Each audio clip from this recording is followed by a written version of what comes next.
அறிவாலயம் வந்து இதுவரையில் 10 முறை தண்ணீர் குடித்திருக்கிறேன். முத்து கடல் பதித்து 3 நெறி வளர்த்து கற்று கலை மிகுந்த தாயகமே, கத்துங்கடல் மீது கலங்களில் விளையாடும் காவலன் தென்பாண்டி மண்டலமே, நதியில் விளையாடி தென்னன் மடியில் தவிழ்ந்த தமிழ்த்தாயின் தலைமகன், கூத்தன் இருந்தான், குரலரசன் அங்கிருந்தான், வார்த்தை தமிழுக்கு வழங்கிய தமிழ்வேந்தன் கம்பன் இருந்தான், வயதான தமிழ் பாட்டி அவை இருந்தால், அரசியடு சுய்தனமாய் புலிச்சோட நாடடைந்த புகழேந்து அங்கிருந்தான், நக்கீரன், நன்னாகன், நப்பசலை, நப்பூதன், ஓக்கூர் மாசாத்தி, ஒன்சாத்தான், சிலம்படுத்த தக்கோன், காவலர்கள் மூவருமே காத்து நின்ற வாளுக்கு காவலனான் நம்பி, பாட்டெடுத்த அவன் தம்பி. எத்தனை பேர் அத்தனை பேரும் மொத்தமாய் திருந்து யாப்பிலா பாடலேனும் யார் தரும் கவிதை ஏனும் மாப்பலா போல் மடியில் வாங்கி காப்பலா தமிழர் நெஞ்சில் காலமெல்லாம் வீற்றிருக்கும் மூப்பிலா தமிழ் முத்தமிழகிறன் கலைஞர் அவர்களுக்கு அண்ணா விருது. சொன்னாலும் வாய்மணக்கும், தொட்டாலும் கைமணக்கும், நட்டாலும் தமிழ் பெயராய் நடுகின்ற மிக்கானை மறையாய் விளங்கும் விளக்கை என்னுள் புக்கானை புகழ் சேர் பொலிகின்ற பொன்மலையை தக்கானை கடிகை தடங்குன்றில் மிசையிருந்த அக்காரக்கடியாய் திகழ்கிற அண்ணா விருது அவர்களுக்கு தந்திருக்கிறார்கள். அப்பொழுக்கற்ற ஒப்பற்ற தலைவர், மறைந்த மாமேதை, நம்மை எல்லாம் வாழ வைத்த தெய்வம் பேரறிஞர் அண்ணா அவர்களின் ஆணையை பேணி கடமை கண்ணியம் கட்டுப்பாடு எனும் கவிதைகளை பாடி அடக்கம் பொறுமை உறுதியினும் அணிகளை சூடி கல் தோன்றி முன் தோன்ற காலத்தை முன் தோன்றிய மூத்த குடியாம் தமிழ்த்தாய் தலைமகனுக்கு இன்று அண்ணா விருது தந்திருக்கிறார்கள். இந்த விருது வழங்குவதற்கு வானம் வானவில்லுக்கு வளைகாப்பு நடத்துகிற ஒரு வசந்த காலத்தில் இந்த விழாவை கலைஞர் டிவி நடத்தி கொண்டிருக்கிறது. தேரோடும் கனவுகளை தெருவோடு விட்டு போராட வந்த தலைவன் அல்லவா. அண்ணாவை போல எழுத முயற்சித்தவர்கள் உண்டு, அண்ணாவை போல பேச முயற்சித்தவர்கள் உண்டு. நம்முடைய தலைவர் மட்டும்தான் அண்ணா வழியில் பேசினார், அண்ணா வழியில் எழுதினார். அதற்காகத்தான் அண்ணா விருது. தலைவர் ஒரு சர்க்கரை பொங்கல், எங்க தொட்டாலும் இனிக்கும், சொல்ல சொல்ல இனிக்கின்ற தலைவன், பேச்சாற்றலே என்று என்னுடைய தலைப்பு. நான் இதை பற்றி யாரிடத்தில் கேட்க வேண்டும் என யோசித்தேன். இந்துக்களுக்கு பகவத்கீதை, முஸ்லிம்களுக்கு குர்ஆன், கிறிஸ்தவர்களுக்கு பைபிள். அப்ப நமக்கு தமிழனுக்கு என்னடான்னு பார்த்தா திருவள்ளுவர் தான். ஆகவே ஐயன் திருவள்ளுவர் இடத்தை போனேன். திருவள்ளுவர் ஆயாசமா உட்கார்ந்து இருந்தார். என்ன ஆயாசமா உட்கார்ந்து இருக்கிறேன்னு கேட்டேன். என்னுடைய தலைவன் கலைஞர் அவர்கள் எனக்கு 130 அடி உயரத்திலே சிலையை வைத்தார், வள்ளுவர் கோட்டம் அமைத்தார், குரலோவியும் தந்திருக்கிறான், எனக்கு இதை விட எனக்கு என்ன வேணும், மகிழ்ச்சியிலே இருக்கிறேன்னு சொன்னார். நான் கேட்டேன், அதெல்லாம் பரவாயில்லை, நான் ஒரு சிக்கல்ல மாட்டி இருக்கிறேனே. 6 தலைப்புகள் கொடுத்திருக்கிறார்கள். இந்த 6 தலைப்புகளில் எது சிறந்தது? இதில் இந்த 6 சிறப்புகளில் தலைவருக்கு இந்த விருது கிடைப்பதற்கு எது சிறந்தது என்று கேட்டேன். வள்ளுவன் என்னை பார்த்து கேட்டான், திருக்குறள் படித்தாயா என்று கேட்டேன். சுமாராக படித்திருக்கிறேன் என்றேன். 133 அதிகாரங்கள் தெரியுமா என்றேன். தெரியும் என்று சொன்னேன். வள்ளுவன் என்னை பார்த்து சிரித்தான். இங்கே இருக்கிற இந்த 6 தலைப்புகளில் சொல்லாற்றலுக்கு மட்டும்தானே நான் அதிகாரம் தந்திருக்கிறேன், சொல்லாற்றல் தான் சிறந்தது. வள்ளுவன் சொல்லிட்டான். அடுத்தது பார்த்தேன், நம்மோடு வாழ்கிற தலைவன், நம்மோடு வாழ்ந்து கொண்டிருக்கிற வள்ளுவன். குரலோவியத்தை எடுத்தேன், குரலோவியத்தை புரட்டி பார்த்தேன். அந்த குரலோவியத்தில் புரட்டி பார்த்தா விரைந்து தொழில்களுக்கு தலைவர் அடிச்சிட்டார். தலைவர் என்ன சொல்லிட்டாரு? பேச்சாற்றல் தான் சிறந்தது அப்படின்னு சொல்லிட்டார். வள்ளுவன் சொல்லிட்டாரு, நம்முடைய தலைவர் சொல்லிட்டாரு. அண்ணன் வாலி அவர்களே, இனிமே என்ன வேலை இருக்கு உங்களுக்கு? சொலல்வல்லன் சோர்விலன் அஞ்சான் அவனை இகழ்வல்லது யாருக்கும் எளிது என்றெல்லாம் திருக்குறளை அழகாக சொல்லி இருக்கிறார்கள். இந்த தலைப்புக்கு நீங்க பாத்தீங்கன்னா இந்த மேடை எவ்வளவு அழகா இருக்கு பாருங்க. நம்ம கலைஞர் டிவி எவ்வளவு அழகா செஞ்சிருக்கு பாருங்க. 10,000 பாடலுக்கு மேல் எழுதியவர் என்னுடைய அண்ணன் வாலி. அவரே கவியரங்கத்தை விட்டுட்டு போய் பேச்சு பண்றதுக்கு வந்துட்டாரு. இதுவே தெரிகிறதே பேச்சு எவ்வளவு சிறப்புடையது என்பது. வினாடி தோறும் வியப்பை தருகிற தலைவா, காலால் நடக்கும் உலகை தன்னுடைய நாவால் நடந்த பெருந்தகையே, ஒன்றும் மறந்தறியேன் ஓதநீர் வண்ணனை இன்று மறப்பேனோ ஏழைகான், அன்று கருவரங்கத்துள் கடந்தேன் கைதொழுதேன் என்று திருவாரூரில் பிறந்த உன்னை கைதொழுது கொண்டிருக்கிறதே தமிழகம். தலைவா, பக்தராய் பிறந்தார்க்கெல்லாம் அடியேன், பரமனை பாடுவார்க்கெல்லாம் அடியேன், சித்தத்தை சிவன் மேலே வைத்தாருக்கடியேன், திருவாரூர் பிறந்தார்க்கடியேன் என்று சொல்லி பொன்னூஞ்சல் ஆடுகிற வெண்புறாக்களை போல் சொல்லூஞ்சல் எங்களை எல்லாம் சொல்லு சொக்க வைத்துக் கொண்டிருக்கிறீர்கள் தலைவா. உங்களை கேட்க, உங்கள் பேச்சை கேட்கிற பொழுதெல்லாம் நற்கரும்பின் சாற்றினிலே தேன் கலந்து பால் கலந்து தெவிட்டாத தேன் சுவை கலந்து ஊன் கலந்து உவட்டாமல் இன்றைக்கும் இருந்து கொண்டிருக்கிறது எங்களின் தத்துவத்தின் தேரோட்டமே. ஒரு சாதனை பூவின் சரித்திர வசந்தமே, வாழ்க்கையை சிலிர்க்க வைக்கும் வசந்தத்தின் விடாவே. உன்னுடைய பேச்சு தன்னுடைய தோல் மீது தூக்கி தானே எங்க தளபதி வந்து லண்டனுக்கு போயிட்டு வந்தாரு. லண்டன் எதுக்கு போனார்? உங்கள் பேச்சு தானே. இடியா புயலா எரிமலையின் தீப்பிடம்பா வெடியா படைமுரசா வெளிச்சவரி மின்னல் குடியா தாயின் மடியா மலர்த்தேனா மதுபுதுட்ட முத்தமா என்னவென்று சொல்வது உடன்பிறப்பே என்று சொல்லி உணர்ச்சி பொங்க தலைவர் அடைக்கிற பொழுது 1000 மின்னல்கள் நம் உடலை தாக்கி நாடி நரம்புகள் எல்லாம் உருக்கேறி இருக்கிறது. அது பேச்சுக்குத்தானே. கதிரவன் எழுவதற்கு முன்பாக கருத்து உதயமாகி விடுகிறது. உங்களுக்கு அதுதான் எனக்கு என்ன விந்தை என்று தெரியவில்லை. உங்கள் பேச்சு தாய்ப்பாலோடு வீரத்தையும் அல்லவா எங்களுக்கு கலந்து தந்திருக்கிறீர்கள். சிங்க தமிழ்நடை, சங்க தமிழ்நடை, தங்க தமிழ்நடை அல்லவா உங்களுக்கு.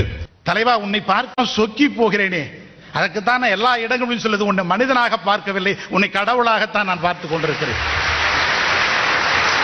எங்கள் நெஞ்சிலே நிறைந்திருக்கிற நிறைநாள் நேசனே, தென்பொல தமிழின் தெம்மாங்கு அறிஞனே, மயங்க வைக்கிற மந்திர தமிழால் ஆன்மாவி அந்திவானத்தில் ஆட வைக்கிறது அல்லவா உங்கள் அழகு தமிழ்.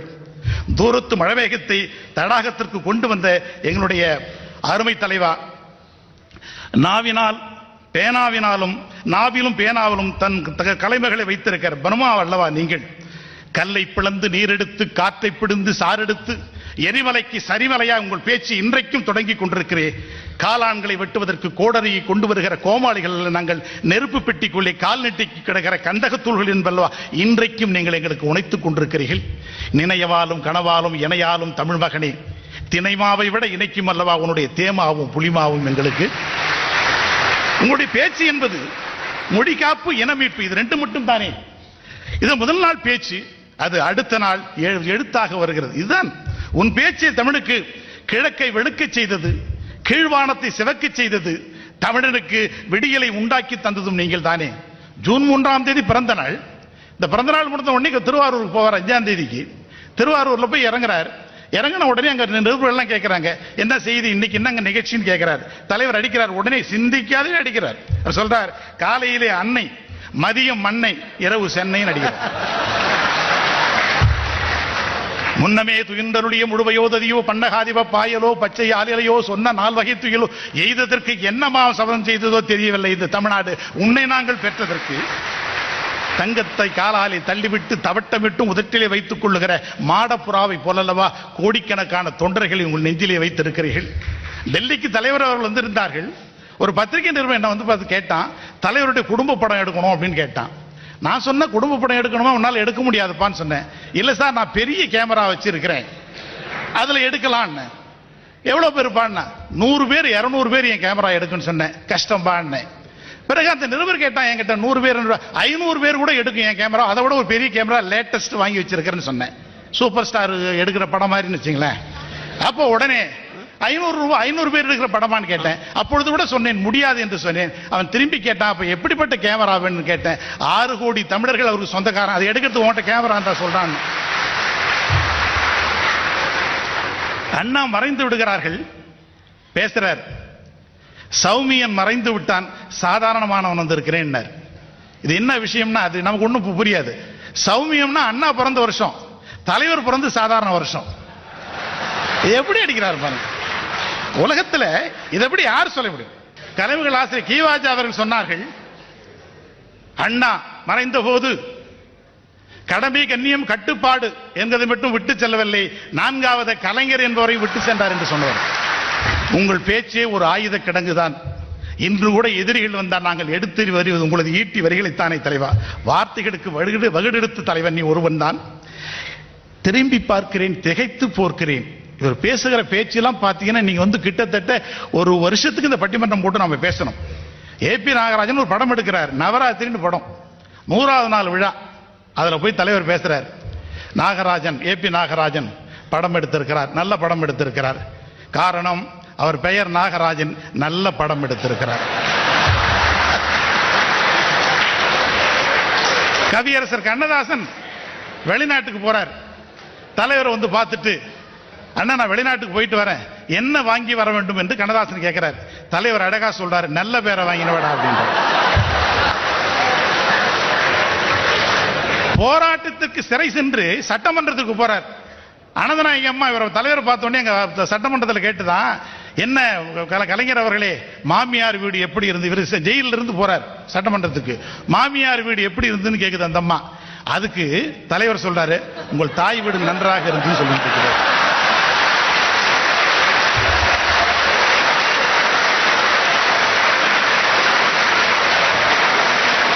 தியாகநாயகர்கள்ல திடீர் பிள்ளையார் வந்துட்டார். நான் கூட யாருக்கும் தெரியாத போய் கும்பிட்டு வந்தேன். ஒரு கும்பிட்டு வைப்போமே அப்படின்னு சொல்லிட்டு எல்லாம் போய் என்னடா பாத்துக்கடாப்பா திடீர் பிள்ளையார் ஏச்சு அப்படின்னு சொல்லிட்டு அன்று மாலை பொதுக்கூட்டம் நம்ம தலைவர் பேசுறாரு. தியாகராய நகரிலே திடீர் பிள்ளையார், திருவில்லைக்கேணியிலே ஒரு பிள்ளையாரை காணவில்லைன்னு சொல்லிடுச்சு. பள்ளிக்கூடத்தில் படிக்கிற போது விழுப்புரத்தில் பொதுக்கூட்டம் சண்முகையார் கூட்டம் நடத்தினார். அந்த கூட்டத்தை நடத்த அரக்கால் சட்டை போட்டு காலையில் செருப்பு உறுப்புலாம் ஏது அந்த காலத்தில் காலில் செருப்பு இங்க இருந்து 17 கிலோமீட்டர் எங்க ஊர்ல இருந்து நடந்து போய் கூட்டம் கேட்பேன். என்ன பேச்சு அப்பெல்லாம் பாத்தீங்கன்னா எவ்வளவு அழகா, இப்பயும் அழகா தான் இருக்காரு. நேரு வகிடு எடுத்து உலகத்தில் முதல் நேரு வகிடு எடுத்து அரசியல்வாதி இப்படி இருக்குன்னு சொன்னவர் அவர் தானப்ப. சும்மா கரலி கரகரகரன்னு இருக்கும். இந்த துண்டை இப்படி போட்டுன்னு இப்படி இப்படி நின்று பேசுவார், இப்படி நின்று பேசுவார். உலகத்தில் அது மாதிரிலாம் ஒரு அழகு பார்க்கவே முடியாது. நாங்களும் அதனால சொக்கி போய் இன்னும் உன்னுடைய காலடியில் நாய் மாதிரி கிடக்கிறோம். நாங்க சுந்தரி சௌந்தரி நிரந்தரி துரந்தரி சோதியாய் நின்ற உமையே சுக்கரவாரத்தில் உன்னை கண்டு தரிசித்தவள் துன்பத்தை நீக்கி வைப்பாய். அந்தரி துரந்தரி அநாதரை சிகனியை அழகான காஞ்சியில் புகழாக வாழ்ந்திடும் அன்னை பராசக்தி நீயேன்னு நினைச்சு சாமி விட்டு நாங்கெல்லாம். பராசக்தி படைத்தது பராசக்தி தான், எங்களை எல்லாம் படைத்தான் நாங்களாம் சாமி விட்டு. நீ தான் பராசக்தியை படைச்சு க்ளோஸ் பண்ணிட்ட. படத்துல பாருங்க, ரொம்ப மகிழ்ச்சி, நிறைய செய்திகள். அதுல முத பிச்சைக்காரன் பாட்டு பாடிக்கணும் வசனம் கேட்டுக்குன்னு பிச்சை எடுக்கலாம்னு சொன்னவரே முத அந்த படத்துல தான். இயந்திர சொல்லா இருந்த மந்திர சொல்லாக மாற்றியதும் தலைவருடைய பேச்சுக்கள் தான். வீணையாக கிடந்த தமிழனை வில்லாக அம்பாக பிறப்பெடுக்க செய்ததும் வருதும் அவருடைய தலைவருடைய பேச்சுக்கள் தான். தினந்தனும் உங்கள் பேச்சு முரசொலியில் வரும். அப்பெல்லாம் முரசொலி ஒரு பெரிய விஷயம். முரசொலியெல்லாம் வாங்குறதுன்னா நாங்கள் அங்கிருந்து இதுக்கு போவோம், வெளியனூர்ல போய் முரசொலி வாங்க போவோம். இந்த முரசொலி வாங்குறதுலாம் ஒரு பெரிய விஷயம். அதில் தான் பாட்டு மனப்பாடம் பண்ணி அந்த ஸ்கூல்ல இருந்து இதெல்லாம் அடிக்கிறது. வாத்தியார் இதெல்லாம் க்ளோஸ் ஆயிடும். எல்லா வாத்தியாரும் என்னடா அப்படி பேசுறேன், இதெல்லாம் தலைவர் சொன்னதான் சொல்ல மாட்டாங்க வெளியே. இப்பயும் அதை வச்சுதான் வண்டி ஓடுது எங்களுக்கெல்லாம்.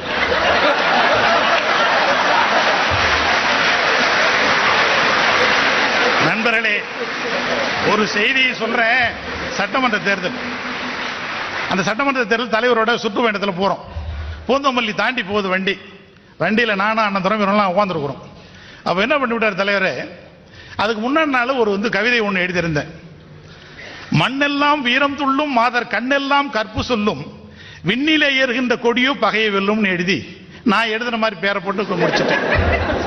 தலைவர் வண்டியில் வந்தார்.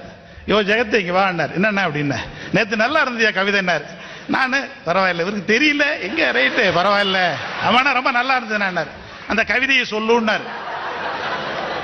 மண்ணெல்லாம் வீரம் துள்ளும் மாதர் கண்ணெல்லாம் கற்பு சொல்லும் விண்ணிலே ஏறுகின்ற கொடி நிழலோ பகையை வெல்லும் சொன்ன. அது தப்பியா, விண்ணிலே ஏறுகின்ற கொடி நிழலே பகையை வெல்லும் எழுதுனியா அப்படின்னார். காப்பி அடிக்கிற போது ஜாக்கிரதை அடிக்கூடாது அண்ணான்னு காலை பிடிச்சு. தலைவா, சங்கினால் பால் கொடுத்தால் சந்தனவாய் நோகுமுன்னு தமிழக மக்கள் உனக்கு நுங்கினால் பால் கொடுத்து கொண்டிருக்கிறார்களே தலைவா. அணுக்கள் தோறும் அன்பே ஊறுகிற கணுக்கள் இல்லா கரும்புரி தமிழுக்கு அள்ளி தந்து கொண்டிருக்கிறாய்.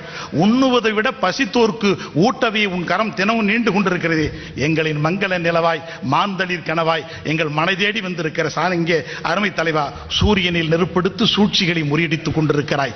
எரிமலையில் நெருப்படுத்தி ஏழைகளுக்கு உணவளித்துக் கொண்டிருக்கிறாயே தலைவா. உன்னை எப்படி சொல்லுவது? நரம்பிலே நாணை கட்டி நம்பிக்கை முரசு கொட்டி வடகோடி தென்கோடி வாழ்கிற பல கோடி தமிழர்களில் தங்க சிம்மாசனம் போட்டு அமர்ந்திருக்கிற தலைவா. எப்படி சொல்றது? இது பேச்சு தானே 1967 பொது தேர்தல் திருப்பி போட்டுச்சு. தலைவர் ஊர்புறா போய் பேசினார். அது ஒரே ஒரு பேச்சு. நம்ம ஏழை நெசவாளி தண்டலம் கிராமத்தில் இருக்கிற புண்ணியகோடின்னு ஒருத்தர் 6 குழந்தைகள். அந்த 6 குழந்தைகளும் வறுமையின் காரணமாக கிணத்துல தூக்கி போட்டு சாவடிச்சிடுறாங்க. அந்த தாயும் தந்தையும் அந்த 2 பேர் செத்து, கிட்டத்தட்ட 8 பேர் செத்து போறாங்க. இந்த நிகழ்ச்சியை தமிழகம் முழுதும் படம் பிடித்து காட்டினார்கள் தலைவர்கள். ஊர் எழுதுது, உலகம் எழுதுது. ராமன் காட்டுக்கு போக சொல்லுவாங்கன்னா யார் யார் அழுதார்கள் கம்பன் சொல்லிக்கினே வருவான். மாடத்திலே அமர்ந்திருந்த பூனையும் அழுதுது அப்படின்னு சொல்லி கம்பன் சொல்லுவான். அப்படி தலைவர்கள் அதை சொல்லி காட்டுவார்கள். கண்களிலே நீர் ததும்ப சொன்னார்கள். பொது தேர்தலை திருப்பி போட்டதே உங்கள் பேச்சு. நம்முடைய சிங்கத்தமிழன் சின்னசாமி, இந்த சின்னசாமி சாவை பத்தி பேசுவார். ஐயோ, அவனுடைய கால் எரிகிறது, கை எரிகிறது, தலைமுடி உதிரம் எதிர்கிறது. கை எப்படிப்பட்ட கட்டி தெரியுமா? திராவிட முன்னேற்ற கழகத்தின் கொடியை ஏற்றி மேலே ஏற்றியதல்லவா, எத்தனை கொடியை ஏற்றி இருக்கிறான். ஐயோ, அந்த தலைவன் எத்தனை ஊர்களுக்கு சென்று கூட்டம் பேசி இருக்கிறான் சின்னசாமி. ஐயோ, உன்னுடைய உடல் இருக்கிறது. அவன் எதற்காக சாவும் போதும் தமிழ் பேசி சாக வேண்டும், என் சாம்பலும் தமிழ் மணந்து வேக வேண்டும் என்று சொன்னவன் அல்லவா. செந்தமிழே நருந்தேனே சிந்தை முழுதும் உனக்கடித்தேனே, நீ நைந்தால் நைந்து போம் எம்வாழ்வு, நன்னிலம் உனக்கெனில் எனக்கும் தானே என்று சொல்லி இந்த தாய் தமிழுக்காக உயர்ந்தித்தானே என்று சொல்லி தலைவர். இந்த ரெண்டு பேச்சு தான் தமிழ்நாட்டிலே எலெக்ஷனை திருப்பி போட்டு 67 மாபெரும் வெற்றியை ஈட்டி தந்து உங்கள் பேச்சு தானே. மதுரையிலே நடைபெற்ற யாதவ கல்லூரி, இந்த யாதவ கல்லூரி விழாவில் தலைவர் பேசுறார். அவங்க ஏதோ தப்பி தவறி யாதவர் ஏதோ ஒன்று சொல்லி விட்டாங்க. நானும் யாதவன் தான் இவர் ஆரம்பிச்சாரியா. என்ன அடிக்கிறாரு? அண்ணா வழி நடப்பதால் சூதுவாது அறியாதவன், நண்பர்களுக்கும் வஞ்சகர்களுக்கும் வேறுபாடு தெரியாதவன், கஜானாவில் நிதி இல்லாததால் உதவ முடியாதவன் சொல்லி முடிக்கிறார். இப்படிலாம் சொல்றதுக்கெல்லாம் யாருமே இந்த பிறவில 7 பிறப்புக்கும் யாங்கெல்லாம் ஒன்றும் பார்க்க முடியவே முடியாது. பச்சைமா மலை போர் மேனி பவளவாய் கமலச்செங்கன் அச்சுதா அமரரேறி ஆயிரதம் கொடுந்தே என்று இச்சுவை தரினும் வேணும் இந்தரலோகம் ஆளும் அச்சுவை தரினும் வேண்டேன் அடியேன் உங்களுடைய திருப்பதங்களே இருக்க வேண்டும் என்பதுதான் என்னுடைய ஆசையெல்லாம். உங்கள் பேச்சை தமிழர்கள் மூச்சாக இன்றைக்கும் கருதி கொண்டிருக்கிறார்கள். நடையில் நின்று என் நாங்களாக நின்று கொண்டிருக்கிறீர்கள். உங்களை எப்படியெல்லாம் இந்த பேச்சு மாற்றி இருக்கிறது. இளைஞர்களுடைய நரம்பு நாதங்களை தொட்டு பார்த்தது உங்கள் பேச்சு தானே. மற்றவைகள் எல்லாம் கிராமத்தை போய் சேரவில்லை. கிராமத்திலே நடவு நட்டுக் கொண்டிருக்கிறார்களே, அவர்கள் பேசினார்களே, அவர்களை எடுக்க வைத்தீர்களே, அவர்களை உங்களுடைய இதயத்திலே தூக்கி வைத்துக் கொண்டீர்களே உங்கள் பேச்சு. அந்த பேச்சு தானே திராவிட முன்னேற்ற கழகத்தை இந்த இந்தியாவிலே இல்ல உலகத்திலே அத்தனை பேர் இருக்கிறவன் திரும்பி பார்த்து கொண்டிருக்கிறானே. 86 வயதிலேயும் இந்த தலைவன் இப்படி ஓயாமல் உடைத்துக் கொண்டிருக்கிறான் என்று சொல்லி உலகத்திலே இருக்கிறவன் அத்தனை பேரும் பாராட்டுகிறான் என்று சொன்னாலே அது உங்கள் பேச்சு தானே தலைவா. நெய்வேலியிலே ராமகிருஷ்ணன் திருமணம், அந்த திருமணத்திற்கு அவர் செல்லுகிறார்கள். அந்த திருமணத்துக்கு சொன்ன அன்னைக்கு செவ்வாய்க்கிழமையில வச்சுட்டான் அவன் பாவம். செவ்வாய்க்கிழமை வச்சுட்டோடனே எல்லாரும் பார்த்தீர்களா, ஒரு பகுத்தறிவை பார்த்தீர்களா, சுயமதியார் திருமணம் என்றெல்லாம் அவர் சொன்னார்கள். எல்லோரும் அங்க வந்தவங்க சொன்னாங்க. தலைவர் அடுத்து பேசும்போது சொன்னாரு, என்ன செவ்வாயினா வருத்தப்படுறீங்க? மற்ற நாட்களுக்கெல்லாம் வாய் கிடையாது, செவ்வாய்க்கு மட்டும்தான் வாய் உண்டுன்னு சொன்னவர். அது மட்டுமல்ல, வாழ்க்கை எப்படி தொடங்க வேண்டும் தெரியுமா?